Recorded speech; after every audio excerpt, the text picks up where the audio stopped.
Au cœur d'un orphelinat perdu dans la poussière rouge du Nigeria, deux âmes brisées se croisent au moment où le monde semble les avoir oubliées. Imani, 12 ans, n'a jamais connu autre chose que les murs froids de l'abandon. Elle ne croit plus au miracle. Jusqu'au jour où une nouvelle arrivée, Naëla, s'effondre dans ses bras, terrorisée et silencieuse. Ce contact, aussi bref qu'intense, marque le début d'un lien indescriptible. Une connexion sans mots, mais plus forte que les promesses. Dans un monde où l'amour est souvent conditionnel, elles trouvent l'une dans l'autre un refuge, une reconnaissance, une vérité. Mais le destin, cruel et capricieux, n'épargne personne. L'adoption de Naëla, le refus d'Imani de l'abandonner, les années d'absence, la trahison, la surdité, le pardon impossible. Leur histoire devient un long combat contre l'oubli, la douleur et le poids du silence. Peut-on survivre à l'abandon, à la trahison, à la perte de soi? Peut-on retrouver sa voix quand le monde décide de ne plus vous écouter? Voici le lien silencieux, une histoire de blessures profondes, de renaissance lente, et d'un amour fraternel que rien, pas même le silence, ne peut briser. Imani n'avait jamais aimé les débuts. Pas les arrivées, pas les présentations gênées, pas ces sourires maladroits que les nouveaux tentaient lorsqu'ils franchissaient pour la première fois les grilles de l'orphelinat. Pour elle, chaque nouveau visage n'était qu'un futur départ. Un enfant de plus qu'on emmènerait, laissant derrière lui un lit vide et un silence de plus dans les couloirs. Ce matin-là, un vieux minibus grinça dans la cour sous le regard indifférent d'Imani. Elle continuait à balayer le sol poussiéreux du dortoir sans un mot. Ce n'est que lorsque la voix de la directrice l'appela qu'elle releva la tête. « Imani, viens aider la nouvelle à descendre. » Elle s'essuya les mains sur sa robe usée et s'approcha du véhicule. Sur la banquette arrière, une petite silhouette recroquevillée, les bras autour des genoux. Sa tête était enfouie dans ses bras, son corps tremblait légèrement. Imani ne vit pas son visage, mais elle sentit cette peur familière, ce froid silencieux qui suivait certains enfants lorsqu'ils arrivaient pour la première fois. Elle monta dans le minibus et s'agenouilla doucement à côté d'elle. « Tu peux venir. Personne ne va te faire de mal ici. » Pas de réponse. La petite fille ne bougea pas. Imani tendit la main sans insister. Finalement, elle posa la paume sur son épaule. Au contact, la fille sursauta. Elle leva légèrement les yeux. Imani y vit un mélange de panique, de fatigue et quelque chose d'encore plus profond, une absence. L'instant d'après, la petite se mit à vaciller. Imani eut à peine le temps de la rattraper que le corps s'écrasa doucement contre le sien, inconscient. L'enfant s'évanouit dans ses bras. Ce fut un moment suspendu. Le moteur s'était tu, le vent s'était calmé, et le cœur d'Imani battait dans un silence étrange. Elle serrait ce corps léger contre elle, sans comprendre pourquoi elle pleurait. Elle ne connaissait pas cette fille. Et pourtant, elle ressentait quelque chose d'irrépressible. Un besoin de la protéger, de la retenir.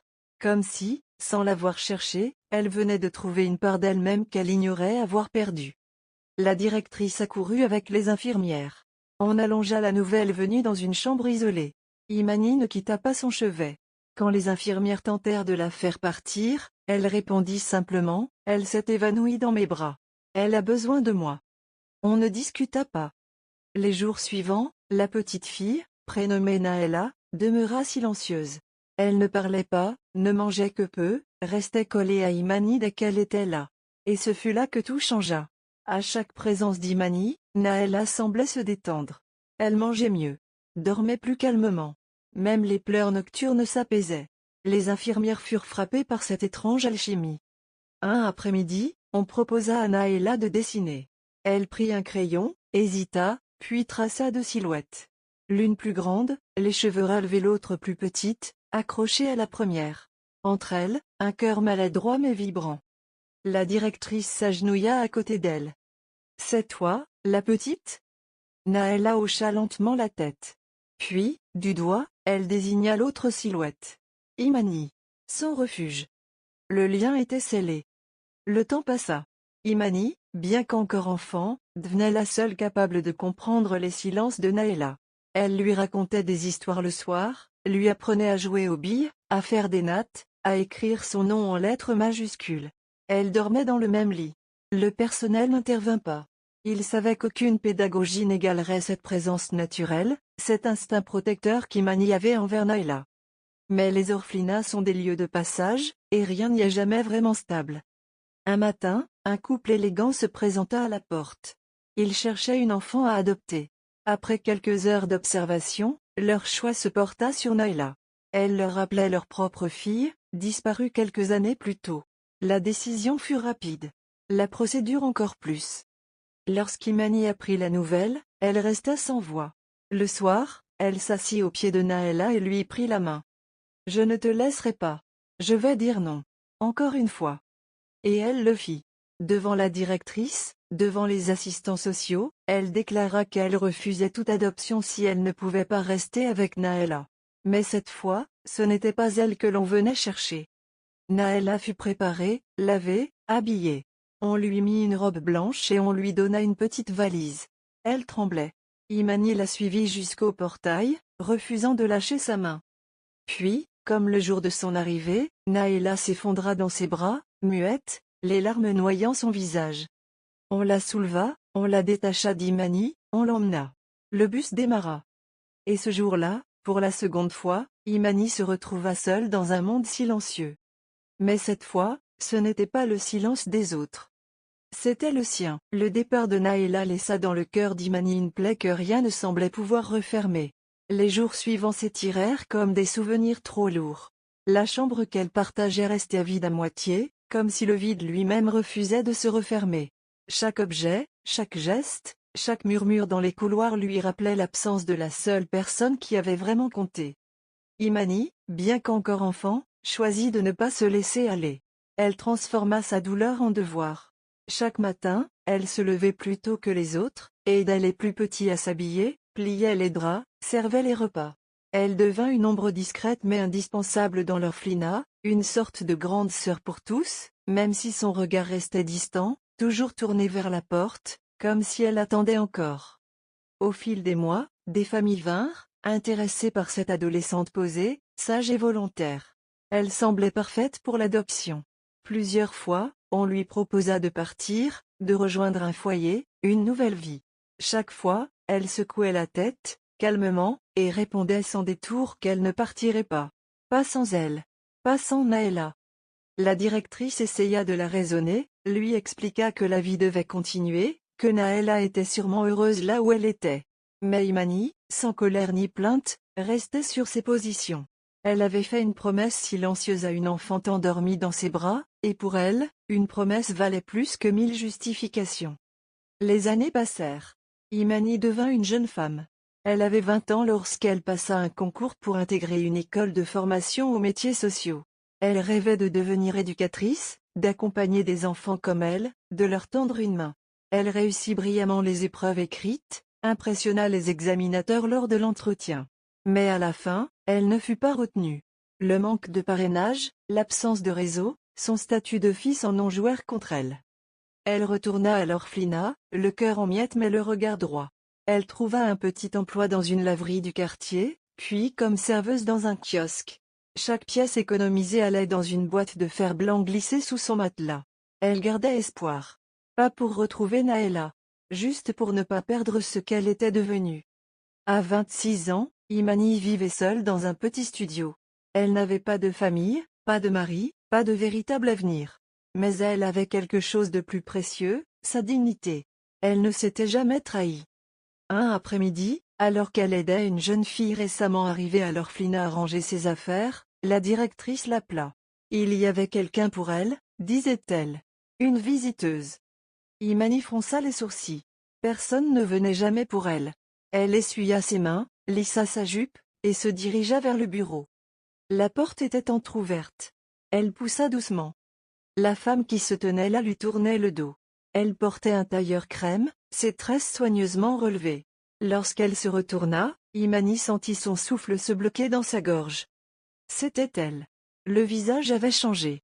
Plus mûr, plus sûr. Mais les yeux. Ces yeux-là, Imani ne les aurait jamais oubliés. Naila murmura son nom. Ce fut à peine audible, mais Imani le reconnut aussitôt. Le monde se figea autour d'elle. Aucune parole ne semblait suffisante, aucune explication ne pouvait effacer le temps. Imani resta un instant figée, incapable de bouger. Puis, comme au premier jour, elle ouvrit lentement les bras. Naila s'y précipita. Aucune des deux ne parla de suite. Elles se contentèrent de pleurer, en silence, comme si les années écoulées se vidaient d'un coup, comme si leurs larmes redessinaient le lien perdu. Ce jour-là, Imani ne comprit pas encore tout.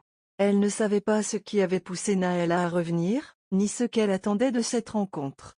Mais au fond d'elle, malgré la prudence, une chaleur renaissait. Le passé revenait.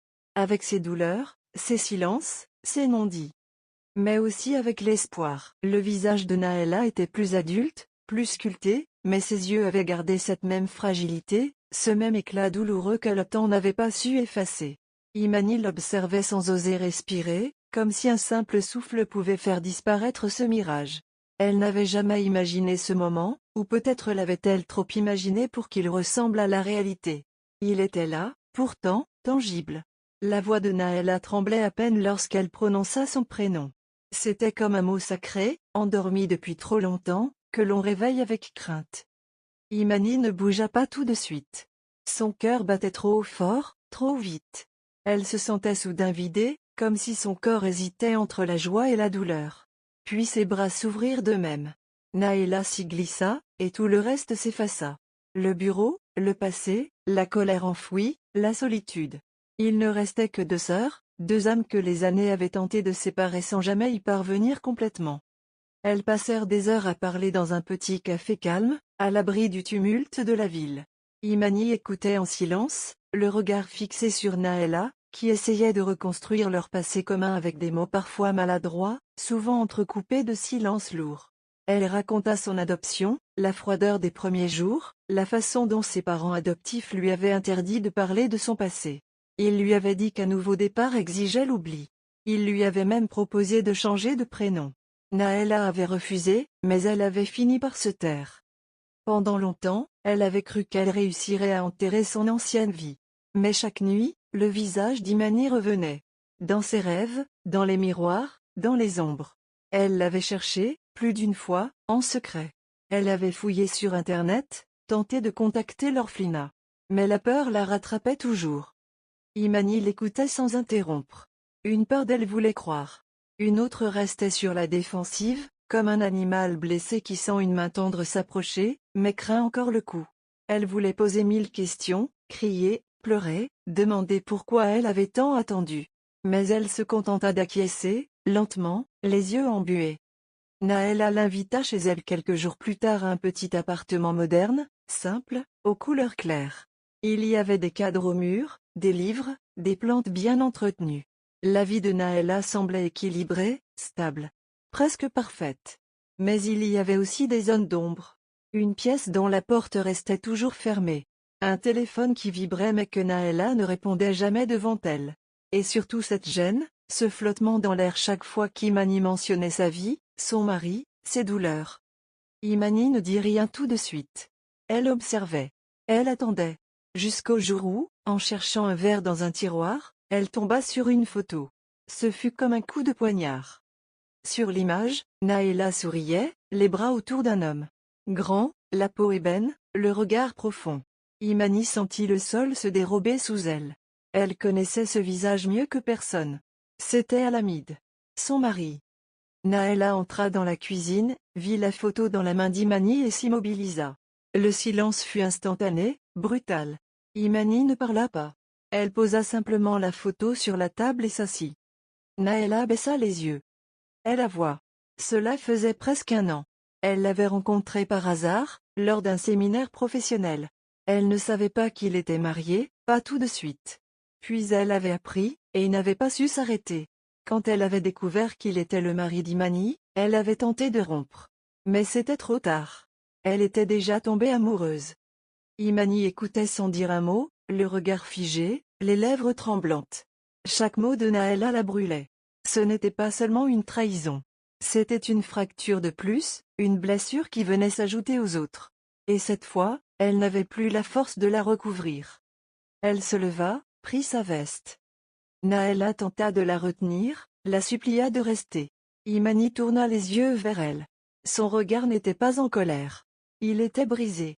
Il portait le poids de toutes les promesses effacées. Elle murmura simplement qu'elle ne savait plus qui elle était, ni ce que leur lien signifiait désormais. Puis elle quitta l'appartement sans se retourner. Sur le palier, elle s'arrêta, le cœur en feu. Mais malgré la douleur, une idée germait lentement en elle. Ce n'était peut-être pas la fin. Mais c'était, sans aucun doute, un nouveau commencement. Quand Imani quitta l'appartement de Naëla, la nuit était tombée depuis longtemps. Les lampadaires diffusaient une lumière pâle sur les trottoirs mouillés, et les voitures passaient comme des ombres pressées, indifférentes à la douleur d'une femme qui marchait sans but. Chaque pas lui semblait plus lourd que le précédent, comme si ses jambes refusaient d'avancer mais que son cœur la poussait à fuir. Elle ne rentra pas chez elle. Elle erra dans les rues pendant des heures, guidée par rien, sauf par cette rage sourde et ce chagrin qui lui broyait la poitrine. Elle revoyait sans cesse l'image de la photo dans le tiroir, les bras de Naëla autour de son mari, leur sourire figé. Un vertige la saisit, et elle s'assit sur un banc, le souffle court. Elle avait envie de hurler, mais aucun son ne sortait de sa gorge. Son téléphone vibra. Elle le regarda sans bouger. 10 appels manqués de Naëla. 5 de son mari. Elle appuya longuement sur le bouton et l'éteignit. Plus rien ne devait troubler le silence qui s'installait lentement en elle. Elle resta là, seule, sous la pluie fine qui s'abattait désormais sur la ville. Une pluie froide, droite, impassible, comme un rideau entre elle et le monde. Quand elle se leva enfin, ses vêtements étaient trempés, ses cheveux collés à son visage. Elle traversa une rue sans faire attention à la circulation, perdue dans ses pensées. Elle n'entendit pas la moto qui fonçait. Le choc fut brutal. Elle fut projetée en arrière, sa tête heurta violemment le sol. Puis plus rien. Le noir. Lorsqu'elle ouvrit les yeux à l'hôpital, tout était flou. Des silhouettes se penchaient au-dessus d'elle. Des bips. Des machines. Des lumières agressives. Mais un détail la frappa très vite. Elle n'entendait rien. Pas un son. Pas même sa propre respiration. Elle crut d'abord un effet secondaire, une désorientation passagère. Elle tenta de parler, de demander ce qui se passait. Sa bouche bougeait, mais elle ne savait pas si sa voix sortait. Elle sentit la panique monter. Une infirmière s'approcha, lui prit doucement la main, puis écrivit sur un tableau blanc. Elle lut les mots, le cœur au bord de l'explosion. Traumatisme crânien. Surdité bilatérale. Possiblement irréversible. Elle referma les yeux. Le monde venait de basculer une seconde fois. Après avoir tout perdu, elle perdait aussi le son, l'unique chose qui lui permettait encore de s'ancrer dans la réalité. Elle passa des jours enfermée dans ce nouveau silence, refusant de voir qui que ce soit. Les médecins tentaient de la rassurer, mais elle ne voyait que leurs lèvres bouger. Les mots ne l'atteignaient plus. Seules les larmes qu'elle versait chaque nuit racontaient encore son histoire. Peu à peu, un jeune homme commença à apparaître régulièrement dans sa chambre. Il s'appelait AM. Un bénévole du centre de rééducation auditive. Calme, discret, il ne forçait jamais la conversation. Il lui montra comment dire bonjour avec les mains. Puis courage. Puis patience. Elle le regardait sans répondre, les bras croisés. Mais il ne se décourageait pas. Un jour, il lui tendit un petit carnet avec une question écrite en grosses lettres. « Qu'est-ce que tu veux, Imani ?» Elle resta un long moment sans réagir, puis prit le stylo et répondit simplement. « Guérir. Pas seulement le corps. Mon cœur aussi. » Ce jour-là, quelque chose changea. Elle ne souriait pas encore, mais ses yeux recommencèrent à briller. Elle se mit à apprendre. Lentement. À lire sur les lèvres. À signer. À écrire ses pensées. AM était toujours là, silencieux, à ses côtés. Il n'attendait rien, ne demandait rien. Il l'écoutait. Il la voyait. Imani recommença à dessiner. Des silhouettes au crayon, des femmes debout, des oreilles stylisées, des cœurs en reconstruction. Elle sentait renaître une autre forme de langage en elle. Un langage plus profond que les mots. Un matin, alors qu'elle marchait dans le jardin du centre, elle sentit une vibration, une onde discrète qui parcourut son oreille gauche. Elle s'arrêta. Ferma les yeux. Concentrée. Un oiseau chantait, quelque part. Ce n'était pas net. Ce n'était pas fort. Mais c'était là. Le son revenait. Faible. Fragile. Mais bien réel. Elle leva les yeux vers le ciel. AM, à quelques mètres, lui adressa un sourire. Elle s'approcha de lui, toucha sa main, et signa son premier mot depuis l'accident. « Merci. » Il ne répondit pas tout de suite. Il écrivit sur son carnet. « Le silence peut être un poids, mais toi, tu en as fait une force. » Imani baissa les yeux, émue. Elle comprenait enfin que tout ne serait peut-être jamais comme avant. Mais cela n'avait plus d'importance. Car désormais, même dans le silence, elle avançait. Et elle n'était plus seule. Le ciel ce matin-là semblait plus clair que d'habitude. Une lumière douce filtrait à travers les vitres du centre de réhabilitation. Imani, debout dans le jardin, observait les fleurs qui dansaient sous la brise. Son corps allait mieux. Son cœur, lui, commençait à respirer autrement. Elle ne portait plus la douleur comme une armure, mais comme une cicatrice assumée. Elle n'entendait pas encore complètement, mais quelque chose en elle s'était rouvert, comme une fenêtre qu'on avait trop longtemps gardée fermée. Ce jour-là, AM était arrivé avec un éclat particulier dans les yeux. Il lui avait fait signe de le suivre jusqu'à l'aile médicale. Imani n'avait pas posé de questions. Depuis plusieurs semaines, elle lui faisait confiance, instinctivement. On lui expliqua par écrit qu'un nouveau test auditif allait être tenté. Pas une promesse. Juste une possibilité. Elle s'installa, les écouteurs sur les oreilles. On lui fit signe de lever la main si elle percevait quelque chose. Elle se concentra, sans trop y croire. Le silence semblait si familier, si installé, qu'elle doutait encore qu'on puisse le briser. Puis quelque chose vibra. Une sensation, plus qu'un son. Un frémissement au fond de l'oreille gauche, comme un courant d'air qui aurait traversé un couloir oublié. Elle leva la main. Les techniciens échangèrent un regard. Une nouvelle fréquence fut envoyée. Cette fois, elle l'entendit. Faiblement, mais assez pour que son cœur s'emballe. Une note, un bruit, une vie. Elle pleura sans bruit, mais ses larmes disaient tout. Ce n'était pas un retour à la normale, mais c'était un début. Les semaines suivantes furent rythmées par les exercices, les ajustements, les appareils auditifs, les séances de rééducation. Certains sons étaient déformés, d'autres encore absents, mais elle percevait désormais des voix, des bruissements, des pas. Elle réapprenait à entendre. Elle redécouvrait même sa propre voix, hésitante, tremblante. Elle répétait des mots simples, parfois mal prononcés, mais avec une émotion qu'aucun dictionnaire ne saurait contenir. Un matin, alors qu'elle dessinait sur la terrasse, elle entendit distinctement le chant d'un oiseau. Elle posa son crayon, ferma les yeux et écouta. Ce son-là, elle l'avait cru perdu pour toujours. Ce fut son premier vrai sourire depuis l'accident. Pas un sourire de façade. Un sourire profond, lumineux. AM était resté à ses côtés tout au long du processus. Toujours discret. Toujours présent. Un jour, elle lui demanda, à voix basse mais audible, pourquoi il avait tant fait pour elle. Il hésita. Puis, comme il en avait l'habitude, il prit son carnet. Il écrivit qu'il avait une vérité à lui dire depuis longtemps. Ils s'installèrent dans le jardin. Il ouvrit le carnet et traça calmement les mots. Il n'était pas seulement un bénévole. Il était aussi le frère adoptif de Naëla. Lorsqu'elle avait été adoptée, ses parents adoptifs avaient déjà un fils, AM. Ils avaient grandi ensemble. Et lorsqu'elle avait enfin décidé de rechercher Imani, c'est lui qui l'avait aidée. C'est lui qui avait contacté l'orphelinat, qui avait insisté pour retrouver sa trace. Mais Naëla, rongée par la culpabilité, lui avait demandé une chose. Ne rien dire. S'approcher d'Imani sans lui parler d'elle. Pour qu'Imani puisse guérir seule. Pour qu'elle ait le choix de reconstruire ou non ce lien. Imani resta silencieuse.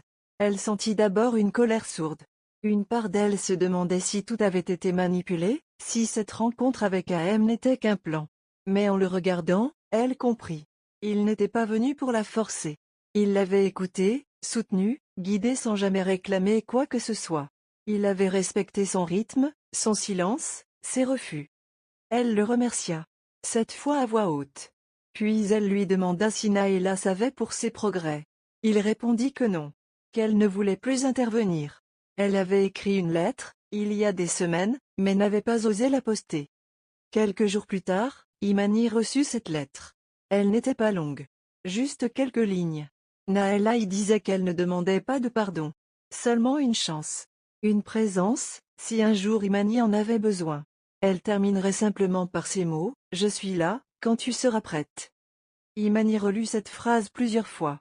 Elle ne savait pas encore si elle voulait tendre la main. Mais elle comprenait enfin qu'elle pouvait choisir. Elle pouvait aimer sans se trahir. Pardonner sans s'effacer. Elle replia la lettre, la posa près de son carnet de dessin, et sortit prendre l'air. Le vent était doux. Elle entendait un peu. Pas parfaitement, mais assez pour ne plus avoir peur. Cette fois, elle se sentait libre. Et surtout, entière. Imani et Naëla étaient deux enfants perdus dans le tumulte d'un monde qui les avait blessés trop tôt. Et pourtant, un simple contact, un regard, un silence partagé avait suffi à créer un lien que le temps, la distance et même la trahison n'ont jamais pu totalement briser. Séparées par les choix des adultes, rattrapées par les erreurs, elles ont vécu des chemins opposés. L'une a survécu dans le silence, l'autre dans le confort du déni. Mais la vie, imprévisible, les a réunies à nouveau, non pas pour réparer ce qui a été brisé, mais pour leur offrir une seconde chance de comprendre, de guérir, et peut-être de se pardonner. Imani a traversé l'abandon, la douleur physique, la perte de sa voix intérieure et le choc de la trahison. Pourtant, au milieu du silence, elle a trouvé la force de se reconstruire. Elle a appris que même sans mots, même sans bruit, on peut se relever. Car le pardon n'efface pas le passé. Il le transforme. Et dans ce silence qu'elle avait tant redouté, Imani a redécouvert sa propre voix. Non pas celle qu'on entend, mais celle qui, enfin, choisit de vivre. Si cette histoire a éveillé quelque chose en vous, ne repartez pas tout de suite. Abonnez-vous à la chaîne pour découvrir d'autres récits profonds, portés par la résilience, l'amour et la vérité. Activez la cloche pour ne rien manquer. Laissez un like si ce lien entre deux sœurs vous a touché. Et surtout, partagez en commentaire, avez-vous déjà dû apprendre à vous reconstruire dans le silence? Merci du fond du cœur d'avoir été là jusqu'au bout. On se retrouve très bientôt pour une autre histoire qui, elle aussi, pourrait vous ressembler.